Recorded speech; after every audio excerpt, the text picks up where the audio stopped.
అమ్మ టాబ్లెట్స్ వేసుకున్నావా? వేసుకున్నారా? ఏమన్నా దీన్ని టాబ్లెట్స్ వేసుకొని వండుకో, సరేనా? తింటా.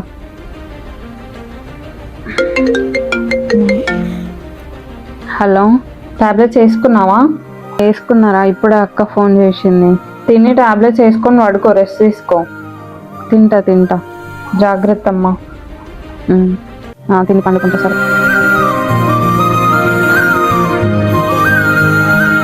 చెల్లెను బోల్దోము, నేను మమ్మీకి దోశ వేసి తీసుకోవద్దా, సరేనా? బాగా జ్వరం వచ్చింది మమ్మీకి. సరే, తోమేస్తా. అరే చిన్ని చిన్ని గుండెల్లో నా ప్రేమ ఇంకిపోదులే, సీతాకోక చిలుకకు చీరలందుకు. అరే ప్రేమ ఉంటే చాలునంట, డబ్బు గిప్పులెందుకంట, పచ్చల చిలకలు తోడుంటే, ఆడే కోయిల వెంటుంటే, భూలోకమే ఆనందం.